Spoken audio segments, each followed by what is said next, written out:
The Time Machine by H. G. Wells. Chapter 9. We emerged from the palace while the sun was still in part above the horizon. I was determined to reach the White Sphinx early the next morning, and ere the dusk I purposed pushing through the woods that had stopped me on the previous journey. My plan was to go as far as possible that night, and then, building a fire, to sleep in the protection of its glare. Accordingly, as we went along, I gathered any sticks or dried grass I saw, and presently had my arms full of such litter. Thus loaded, our progress was slower than I had anticipated, and besides Weena was tired, and I began to suffer from sleepiness too, so that it was full night before we reached the wood. Upon the shrubby hill of its edge Weena would have stopped, fearing the darkness before us, but a singular sense of impending calamity, that should indeed have served me as a warning, drove me onward. I had been without sleep for a night and 2 days, and I was feverish and irritable. I felt sleep coming upon me, and the Morlocks with it. While we hesitated, among the black bushes behind us, and dim against their blackness, I saw 3 crouching figures. There was scrub and long grass all about us, and I did not feel safe from their insidious approach. The forest, I calculated, was rather less than a mile across. If we could get through it to the bare hillside, there, as it seemed to me, was an altogether safer resting place. I thought that with my matches and my camphor I could contrive to keep my path illuminated through the woods. Yet it was evident that if I was to flourish matches with my hands I should have to abandon my firewood. So, rather reluctantly, I put it down. And then it came into my head that I would amaze our friends behind by lighting it. I was to discover the atrocious folly of this proceeding, but it came to my mind as an ingenious move for covering our retreat. I don't know if you have ever thought what a rare thing flame must be in the absence of man and in a temperate climate. The sun's heat is rarely strong enough to burn, even when it is focused by dewdrops, as is sometimes the case in more tropical districts. Lightning may blast and blacken, but it rarely gives rise to widespread fire. Decaying vegetation may occasionally smoulder with the heat of its fermentation, but this rarely results in flame. In this decadence, too, the art of fire-making had been forgotten on the earth.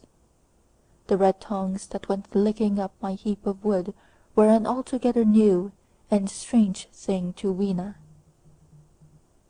She wanted to run to it and play with it. I believe she would have cast herself into it had I not restrained her. But I caught her up, and in spite of her struggle, plunged boldly before me into the wood. For a little way the glare of my fire lit the path. Looking back presently, I could see through the crowded stems that from my heap of sticks the blaze had spread to some bushes adjacent, and a curved line of fire was creeping up the grass of the hill. I laughed at that, and turned again to the dark trees before me.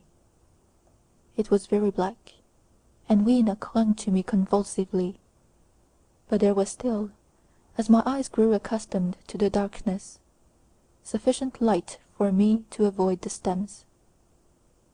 Overhead it was simply black, except where a gap of remote thin blue sky shone down upon us here and there. I struck none of my matches, because I had no hand free. Upon my left arm I carried my little one. In my right hand I had my iron bar. For some way I heard nothing but the crackling twigs under my feet, the faint rustle of the breeze above, and my own breathing, and the throb of the blood vessels in my ears. Then I seemed to know of a pattering about me. I pushed on grimly. The pattering grew more distinct, and then I caught the same queer sound and voices I had heard in the underworld. There were evidently several of the Morlocks, and they were closing in upon me. Indeed, in another minute I felt a tug at my coat, then something at my arm, and Weena shivered violently and became quite still. It was time for a match, but to get one I must put her down. I did so, and as I fumbled with my pocket, a struggle began in the darkness about my knees, perfectly silent on her part, and with the same peculiar cooing sounds from the Morlocks. Soft little hands, too, were creeping over my coat and back, touching even my neck. Then the match scratched and fizzed. I held it flaring, and saw the white backs of the Morlocks in flight amid the trees. I hastily took a lump of camphor from my pocket, and prepared to light it as soon as the match should wane. Then I looked at Weena. She was lying clutching my feet, and quite motionless, with her face to the ground. With a sudden fright I stooped to her. She seemed scarcely to breathe. I lit the block of camphor and flung it to the ground, and as it split and flared up and drove back the Morlocks and the shadows, I knelt down and lifted her. The wood behind seemed full of the stir and murmur of a great company. She seemed to have fainted. I put her carefully upon my shoulder and rose to push on. And then there came a horrible realization. In manoeuvring with my matches and Weena, I had turned myself about several times, and now I had not the faintest idea in what direction lay my path. For all I knew, I might be facing back towards the palace of green porcelain. I found myself in a cold sweat. I had to think rapidly what to do. I determined to build a fire and encamp where we were. I put Weena, still motionless, down upon a turfy bowl, and very hastily, as my first lump of camphor waned, I began collecting sticks and leaves. Here and there, out of the darkness round me, the Morlock's eyes shone like carbuncles. The camphor flickered and went out. I lit a match, and as I did so, two white forms that had been approaching Weena dashed hastily away. One was so blinded by the light that he came straight for me, and I felt his bones grind under the blow of my fist. He gave a whoop of dismay, staggered a little way, and fell down. I lit another piece of camphor, and went on gathering my bonfire. Presently I noticed how dry was some of the foliage above me, for since my arrival on the time machine, a matter of a week, no rain had fallen. So instead of casting about among the trees for fallen twigs, I began leaping up and dragging down branches. Very soon I had a choking smoky fire of green wood and dry sticks, and could economize my camphor. Then I turned to where Weena lay beside my iron mace. I tried what I could to revive her, but she lay like one dead. I could not even satisfy myself whether or not she breathed. Now the smoke of the fire beat over towards me, and it must have made me heavy of a sudden. Moreover, the vapour of camphor was in the air. my fire would not need replenishing for an hour or so. I felt very weary after my exertion, and sat down. The wood, too, was full of a slumberous murmur that I did not understand. I seemed just to nod and open my eyes, but all was dark, and the Morlocks had their hands upon me. Flinging off their clinging fingers, I hastily felt in my pocket for the matchbox, and it had gone. Then they gripped and closed with me again. In a moment I knew what had happened. I had slept, and my fire had gone out, and the bitterness of death came over my soul. The forest seemed full of the smell of burning wood. I was caught by the neck, by the hair, by the arms, and pulled down. It was indescribably horrible in the darkness to feel all these soft creatures heaped upon me. I felt as if I was in a monstrous spider's web. I was overpowered and went down. I felt little teeth nipping at my neck. I rolled over, and as I did so my hand came against my iron lever. It gave me strength. I struggled up, shaking the human rats from me, and, holding the bar short, I thrust where I judged their faces might be. I could feel the succulent giving of flesh and bone under my blows, and for a moment I was free. The strange exultation that so often seems to accompany hard fighting came upon me. I knew that both I and Weena were lost, but I determined to make the Morlocks pay for their meat. I stood with my back to a tree, swinging the iron bar before me. The whole wood was full of the stir and cries of them. A minute passed. Their voices seemed to rise to a higher pitch of excitement, and their movements grew faster. Yet none came within reach. I stood glaring at the blackness. Then suddenly came hope. What if the Morlocks were afraid? And close on the heels of that came a strange thing. The darkness seemed to grow luminous. Very dimly I began to see the Morlocks about me. 3 battered at my feet.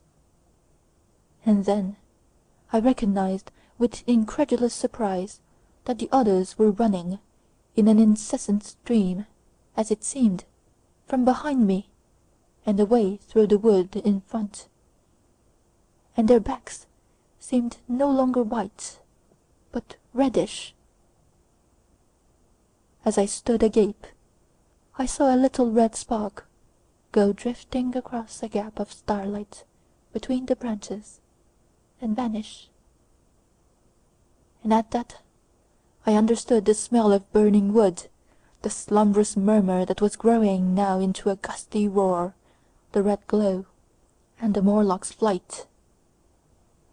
Stepping out from behind my tree and looking back, I saw, through the black pillars of the nearer trees, the flames of the burning forest.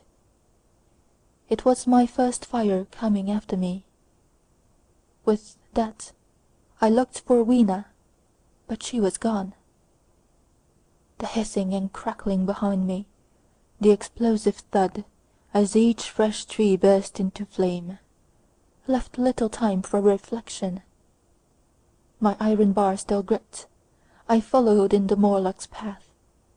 It was a close race.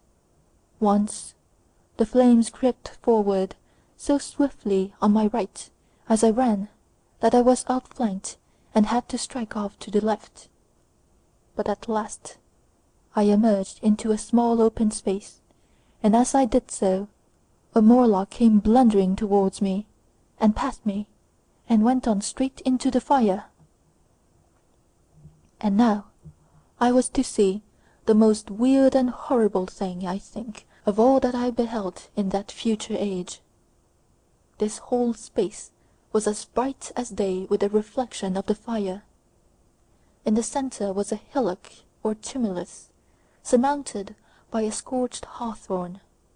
Behind this was another arm of the burning forest, with yellow tongues already writhing from it, completely encircling the space with a fence of fire.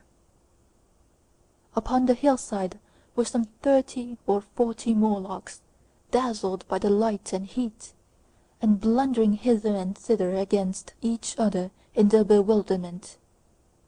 At first I did not realize their blindness, and struck furiously at them with my bar, in a frenzy of fear, as they approached me, killing one and crippling several more.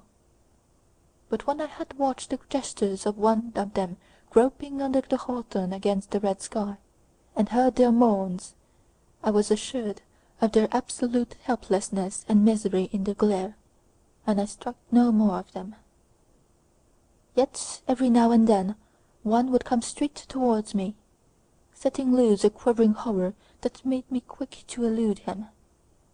At one time the flames died down somewhat, and I feared the foul creatures would presently be able to see me.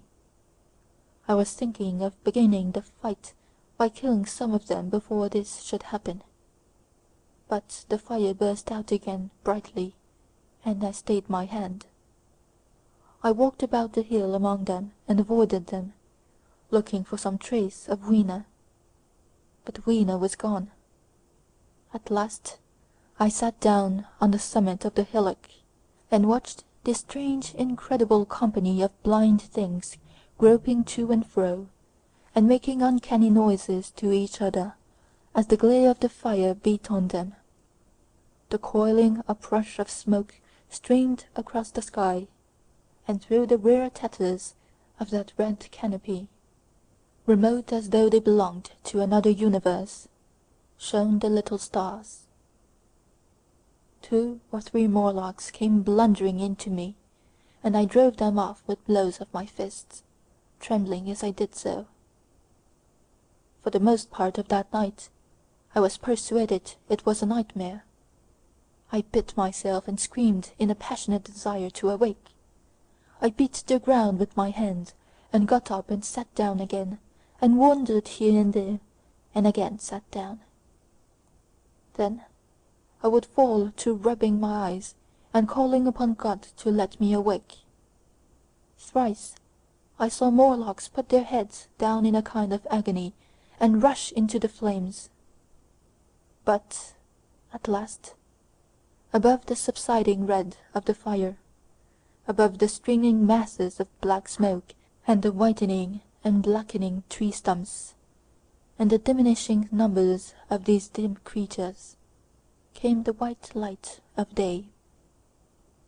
I searched again for traces of Weena, but there were none.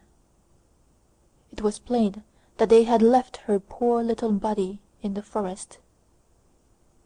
I cannot describe how it relieved me to think that it had escaped the awful fate to which it seemed destined. As I thought of that, I was almost moved to begin a massacre of the helpless abominations about me, but I contained myself. The hillock, as I have said, was a kind of island in the forest. From its summit I could now make out, through a haze of smoke, the palace of green porcelain, and from that I could get my bearings for the white sphinx, and so, leaving the remnant of these damned souls still going hither and thither and moaning, as the day grew clearer, I tied some grass about my feet, and limped on, across smoking ashes and among black stems that still pulsated internally with fire, towards the hiding-place of the time-machine. I walked slowly, for I was almost exhausted, as well as lame, and I felt the intensest wretchedness for the horrible death of little Weena. It seemed an overwhelming calamity. Now, in this old familiar room, it is more like the sorrows of a dream than an actual loss. But that morning it left me absolutely lonely again, terribly alone. I began to think of this house of mine, of this fireside, of some of you, and with such thoughts came a longing that was pain. But as I walked over the smoking ashes under the bright morning sky, I made a discovery. In my trouser pocket were still some loose matches. The box must have leaked before it was lost. End of chapter 9. Chapter 10. About 8 or 9 in the morning, I came to the same seat of yellow metal from which I had viewed the world upon the evening of my arrival. I thought of my hasty conclusions upon that evening, and could not refrain from laughing bitterly at my confidence. Here was the same beautiful scene, the same abundant foliage, the same splendid palaces and magnificent ruins, the same silver river running between its fertile banks. The gay robes of the beautiful people moved hither and thither among the trees. Some were bathing in exactly the place where I had saved Weena, and that suddenly gave me a keen stab of pain. And like blots upon the landscape rose the cupolas above the ways to the underworld. I understood now what all the beauty of the overworld people covered. Very pleasant was their day, as pleasant as the day of the cattle in the field. Like the cattle, they knew of no enemies and provided against no needs, and their end was the same. I grieved to think how brief the dream of the human intellect had been. It had committed suicide. It had set itself steadfastly towards comfort and ease. A balanced society, with security and permanency as its watchword. It had attained its hopes, to come to this at last. Once, life and property must have reached almost absolute safety. The rich had been assured of his wealth and comfort, the toiler assured of his life and work. No doubt, in that perfect world, there had been no unemployed problem, no social question left unsolved, and a great quiet had followed. It is a law of nature we overlook, that intellectual versatility is a compensation for change, danger, and trouble. An animal, perfectly in harmony with its environment, is a perfect mechanism. Nature never appeals to intelligence until habit and instinct are useless. There is no intelligence where there is no change and no need of change. Only those animals partake of intelligence that have to meet a huge variety of needs and dangers. So, as I see it, the upper-world man had drifted towards his feeble prettiness, and the underworld to mere mechanical industry. But that perfect state had lacked one thing, even for mechanical perfection: absolute permanency. Apparently, as time went on, the feeding of the underworld, however it was effected, had become disjointed. Mother Necessity, who had been staved off for a few thousand years, came back again, and she began below. The underworld being in contact with machinery, which, however perfect, still needs some little thought outside habit, had probably retained, perforce, rather more initiative, if less of every other human character, than the upper. And when other meat failed them, they turned to what old habit had hitherto forbidden. So I say I saw it in my last view of the world, of 802,701. It may be as wrong an explanation as mortal wit could invent. It is how the thing shaped itself to me, and as that I give it to you. After the fatigues, excitements, and terrors of the past days, and in spite of my grief, the seat and the tranquil view and the warm sunlight were very pleasant. I was very tired and sleepy, and soon my theorizing passed into dozing. Catching myself at that, I took my own hint, and spreading myself out upon the turf, I had a long and refreshing sleep. I awoke a little before sunsetting. I now felt safe against being caught napping by the Morlocks, and, stretching myself, I came on down the hill towards the White Sphinx. I had my crowbar in one hand, and the other hand played with the matches in my pocket. And now came a most unexpected thing. As I approached the pedestal of the Sphinx, I found the bronze valves were open. They had slid down into grooves. At that I stopped short before them, hesitating to enter. Within was a small apartment, and on a raised place in the corner of this was a time machine. I had the small levers in my pockets, so here, after all my elaborate preparations for the siege of the White Sphinx, was a meek surrender. I threw my iron bar away, almost sorry not to use it. A sudden thought came into my head as I stooped towards the portal.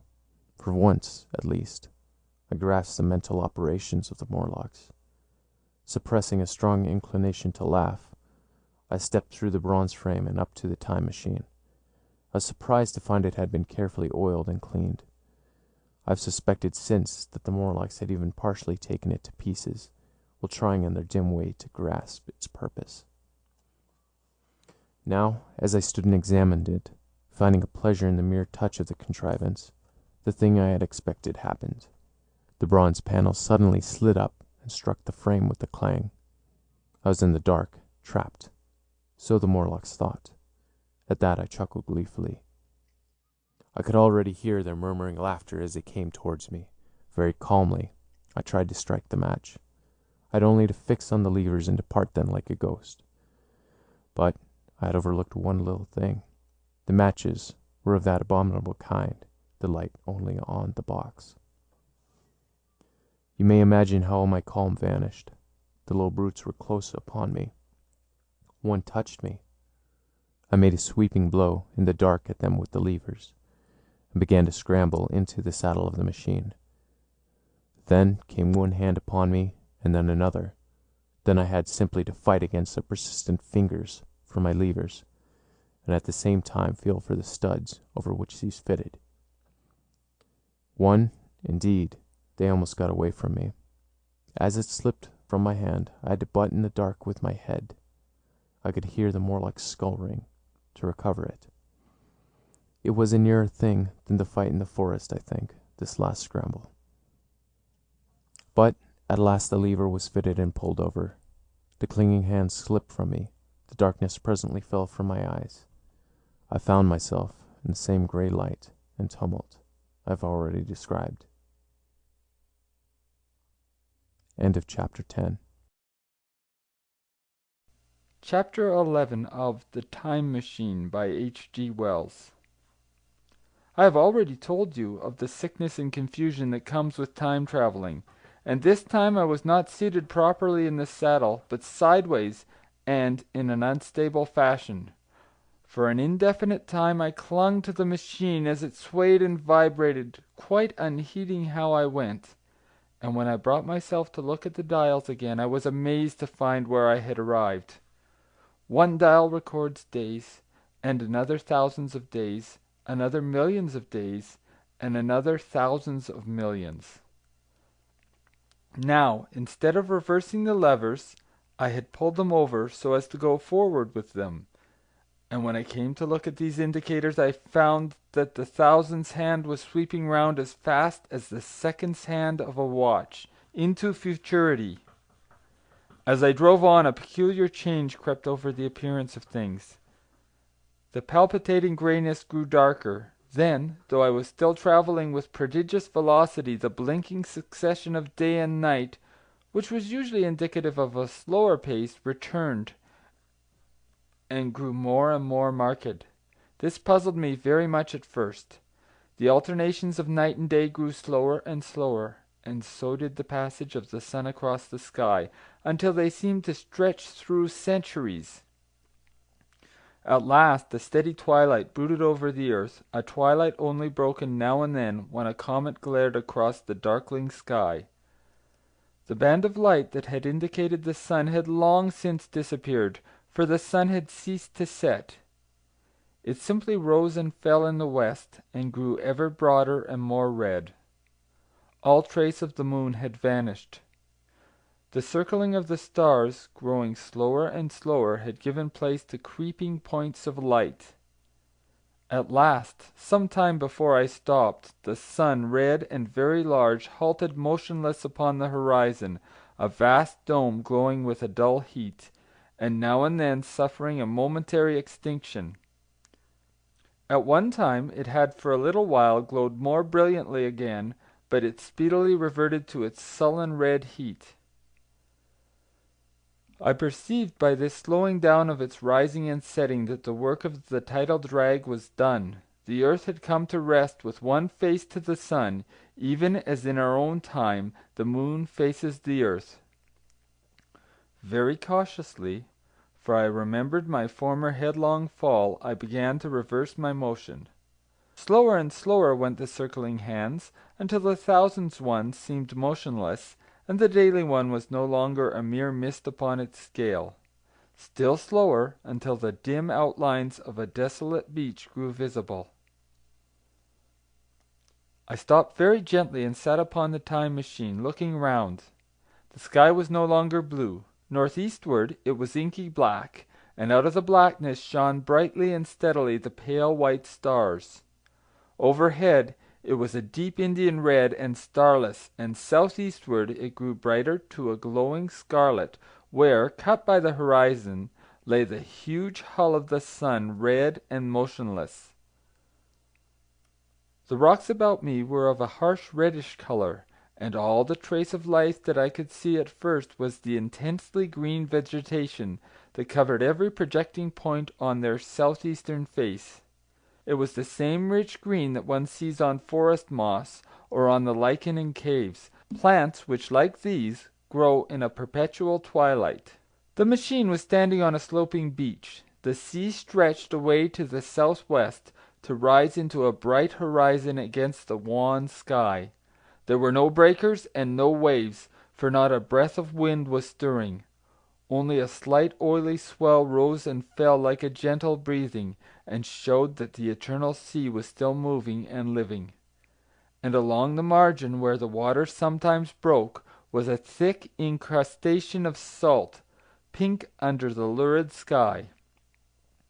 There was a sense of oppression in my head, and I noticed that I was breathing very fast. The sensation reminded me of my only experience of mountaineering, and from that I judged the air to be more rarefied than it is now. Far away up the desolate slope I heard a harsh scream and saw a thing like a huge white butterfly go slanting and fluttering up into the sky and, circling, disappear over some low hillocks beyond. The sound of its voice was so dismal that I shivered and seated myself more firmly upon the machine. Looking round me again, I saw that, quite near, what I had taken to be a reddish mass of rock was moving slowly towards me. Then I saw the thing was really a monstrous crab-like creature. Can you imagine a crab as large as yonder table, with its many legs moving slowly and uncertainly, its big claws swaying, its long antennae like carter's whips, waving and feeling, and its stalked eyes gleaming at you on either side of its metallic front? Its back was corrugated and ornamented with ungainly bosses, and a greenish incrustation blotched it here and there. I could see the many palps of its complicated mouth flickering and feeling as it moved. As I stared at this sinister apparition crawling towards me, I felt a tickling on my cheek as though a fly had lighted there. I tried to brush it away, but in a moment it returned, and almost immediately came another by my ear. I struck at this and caught something thread-like. It was drawn swiftly out of my hand. With a frightful qualm I turned and saw that I had grasped the antenna of another monster crab that stood just behind me. Its evil eyes were wriggling on their stalks, and its mouth was all alive with appetite, and its vast ungainly claws, smeared with an algal slime, were descending upon me. In a moment my hand was on the lever, and I had placed a month between myself and these monsters. But I was still on the same beach, and I saw them distinctly now as soon as I stopped. Dozens of them seemed to be crawling here and there in the sombre light among the foliated sheets of intense green. I cannot convey the sense of abominable desolation that hung over the world. The red eastern sky, the northward blackness, the salt Dead Sea, the stony beach crawling with these foul, slow-stirring monsters, the uniform, poisonous-looking green of the lichenous plants, the thin air that hurts one's lungs, all contributed to an appalling effect. I moved on 100 years, and there was the same red sun, a little larger, a little duller, the same dying sea, the same chill air, and the same crowd of earthy crustacea creeping in and out among the green weed and the red rocks. And in the westward sky I saw a curved pale line like a vast new moon. So I traveled, stopping ever and again, in great strides of 1,000 years or more, drawn on by the mystery of the earth's fate, watching with a strange fascination the sun grow larger and duller in the westward sky, and the life of the old earth ebb away. At last, more than 30 million years hence, the huge red-hot dome of the sun had come to obscure nearly 1/10 part of the darkling heavens.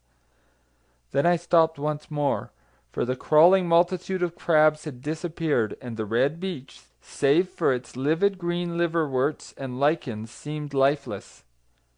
And now it was flecked with white. A bitter cold assailed me. Rare white flakes ever and again came eddying down. To the northeastward the glare of the snow lay under the starlight of the sable sky, and I could see an undulating crest of hillocks pinkish white. There were fringes of ice along the sea margin, with drifting masses further out, but the main expanse of that salt ocean, all bloody under the eternal sunset, was still unfrozen. I looked about me to see if any traces of animal life remained. A certain indefinable apprehension still kept me in the saddle of the machine. But I saw nothing moving, in earth or sky or sea. The green slime on the rocks alone testified that life was not extinct. A shallow sandbank had appeared in the sea, and the water had receded from the beach. I fancied I saw some black object flopping about upon this bank, but it became motionless as I looked at it, and I judged that my eye had been deceived, and that the black object was merely a rock. The stars in the sky were intensely bright, and seemed to me to twinkle very little. Suddenly I noticed that the circular westward outline of the sun had changed, that a concavity, a bay, had appeared in the curve. I saw this grow larger. For a minute perhaps I stared aghast at this blackness that was creeping over the day, and then I realized that an eclipse was beginning. Either the moon or the planet Mercury was passing across the sun's disk.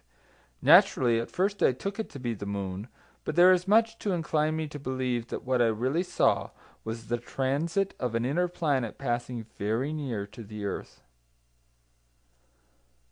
The darkness grew apace, a cold wind began to blow in freshening gusts from the east, and the showering white flakes in the air increased in number. From the edge of the sea came a ripple and whisper.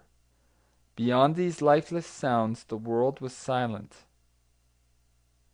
Silent? It would be hard to convey the stillness of it. All the sounds of man, the bleating of sheep, the cries of birds, the hum of insects, the stir that makes the background of our lives, all that was over. As the darkness thickened, the eddying flakes grew more abundant, dancing before my eyes, and the cold of the air more intense. At last, one by one, swiftly, one after the other, the white peaks of the distant hills vanished into blackness. The breeze rose to a moaning wind. I saw the black central shadow of the eclipse sweeping towards me. In another moment the pale stars alone were visible. All else was rayless obscurity. The sky was absolutely black.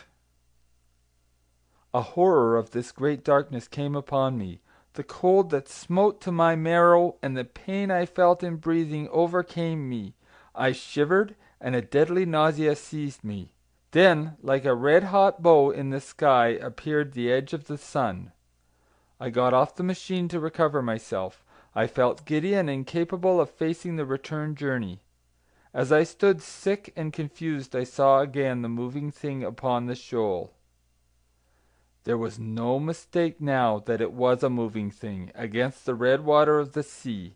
It was a round thing, the size of a football perhaps, or it may be bigger, and tentacles trailed down from it, and it seemed black against the weltering blood-red water, and it was hopping fitfully about. Then I felt I was fainting, but a terrible dread of lying helpless in that remote and awful twilight sustained me while I clambered upon the saddle. End of chapter 11. Chapter 12. So I came back. For a long time I must have been insensible upon the machine. The blinking succession of the days and nights was resumed. The sun got golden again, the sky blue. I breathed with greater freedom. The fluctuating contours of the land ebbed and flowed. The hands spun backward upon the dials. At last I saw again the dim shadows of houses, the evidences of decadent humanity. These, too, changed and passed, and others came. Presently, when the million dial was at 0, I slackened speed. I began to recognize our petty and familiar architecture. The thousand's hand ran back to the starting point. The night and day flapped slower and slower. Then the old walls of the laboratory came round me. Very gently now I slowed the mechanism down. I saw one little thing that seemed odd to me. I think I have told you that when I set out, before my velocity came very high, Mrs. Watchett had walked across the room travelling, as it seemed to me, like a rocket. As I returned, I passed again across that minute when she traversed the laboratory, but now her every motion appeared to be the exact inversion of her previous ones. The door at the lower end opened, and she glided quietly up the laboratory, back foremost, and disappeared behind the door by which she had previously entered. Just before that I seemed to see Hillier for a moment, but he passed like a flash. Then I stopped the machine, and saw about me again the old familiar laboratory, my tools, my appliances, just as I had left them. I got off the thing very shakily, and sat down upon my bench.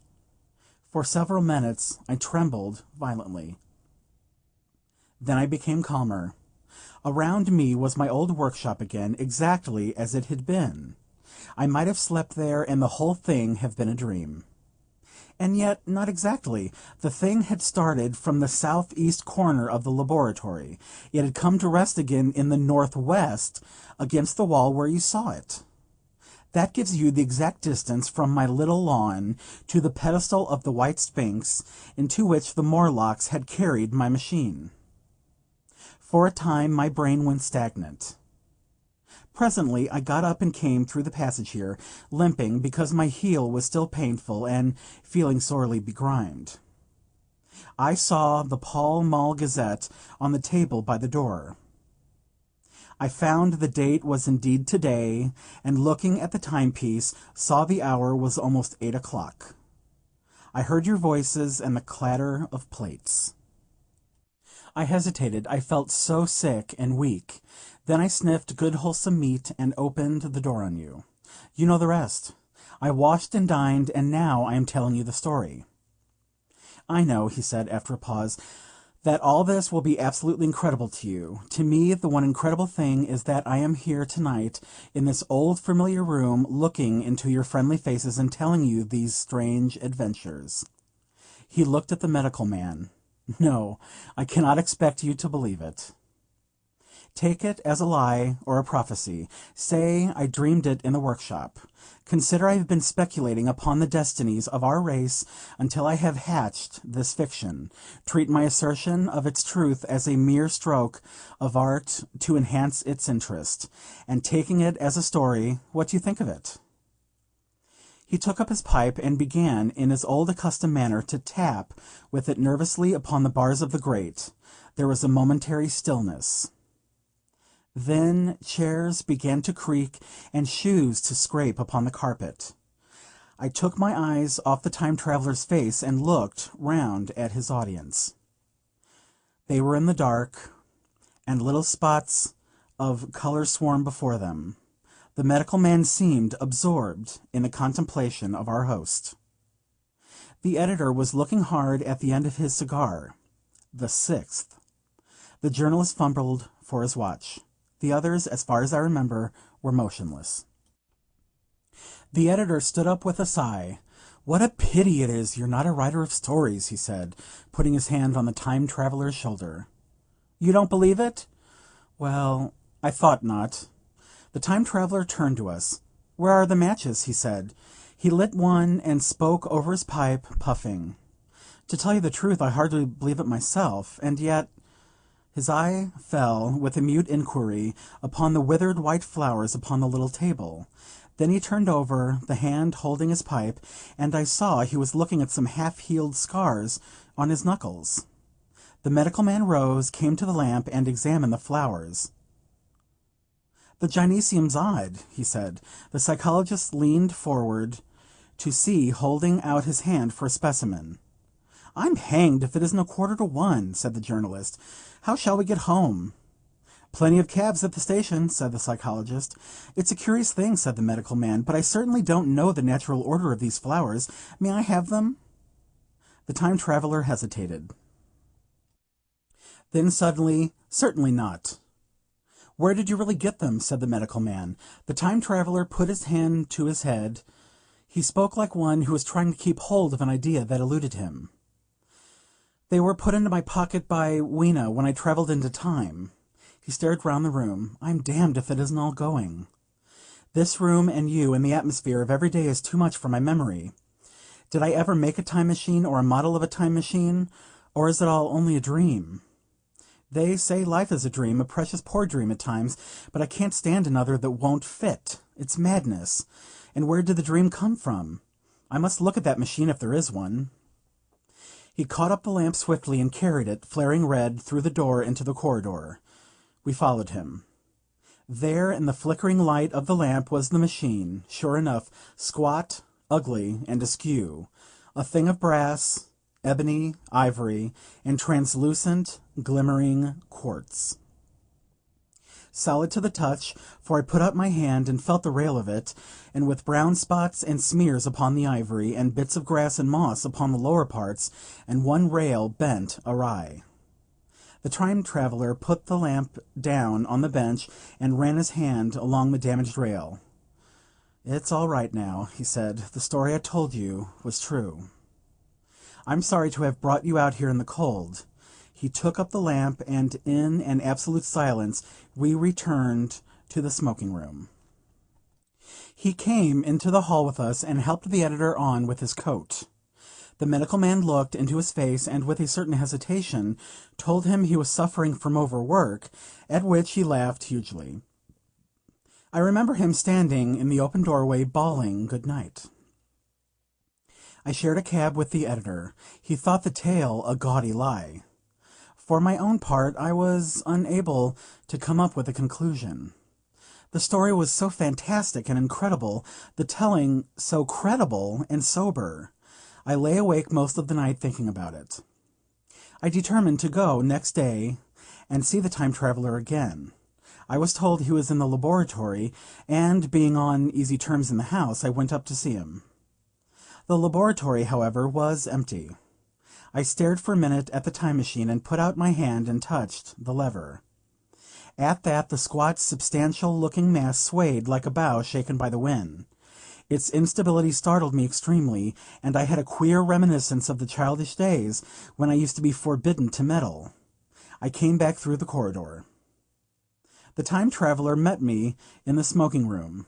He was coming from the house. He had a small camera under one arm and a knapsack under the other. He laughed when he saw me and gave me an elbow to shake. "I'm frightfully busy," he said, "with that thing in there." "But is it not some hoax?" I said. "Do you really travel through time?" "Really and truly, I do." And he looked frankly into my eyes. He hesitated. His eye wandered about the room. "I only want half an hour," he said. "I know why you came, and it's awfully good of you. There's some magazines here. If you'll stop to lunch, I'll prove you this time-traveling up to the hilt, specimen and all. If you'll forgive my leaving you now." I consented, hardly comprehending then the full import of his words, and he nodded and went on down the corridor.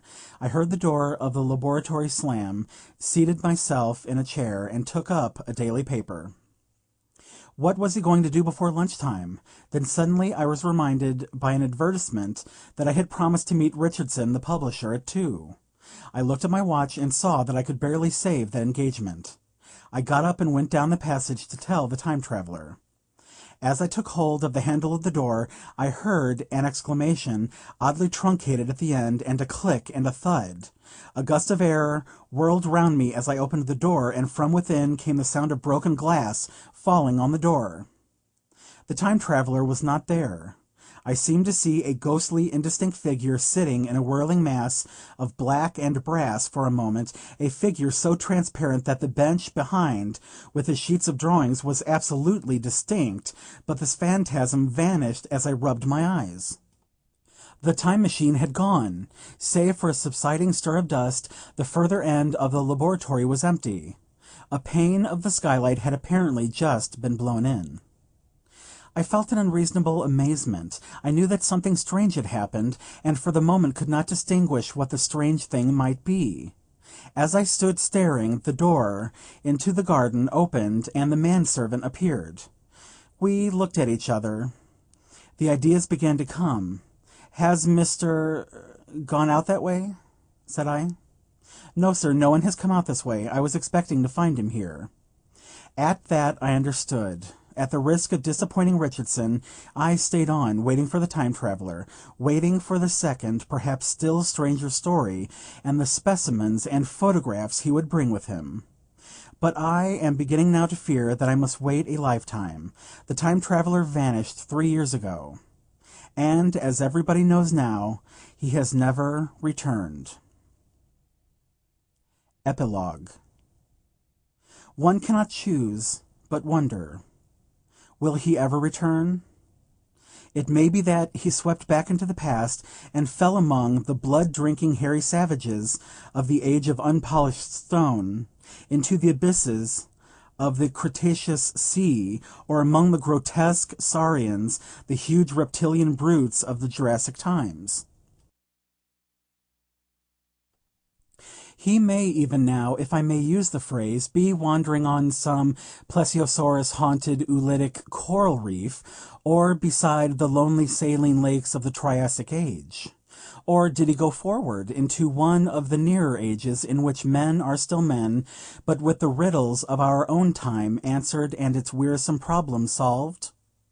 Into the manhood of the race, for I, for my own part, cannot think that these latter days of weak experiment, fragmentary theory, and mutual discord are indeed man's culminating time. I say for my own part. He, I know, for the question had been discussed among us long before the time machine was made, thought but cheerlessly of the advancement of mankind, and saw in the growing pile of civilization only a foolish heap that must inevitably fall back upon and destroy its makers in the end. If that is so, it remains for us to live as though it were not so, but to me the future is still black and blank, is a vast ignorance, lit at a few casual places by the memory of his story. And I have by me, for my comfort, 2 strange white flowers, shriveled now, and browned, and flat and brittle, to witness that even when mind and strength had gone, gratitude and a mutual tenderness still lived on in the heart of man. End of chapter 12. End of The Time Machine by H. G. Wells.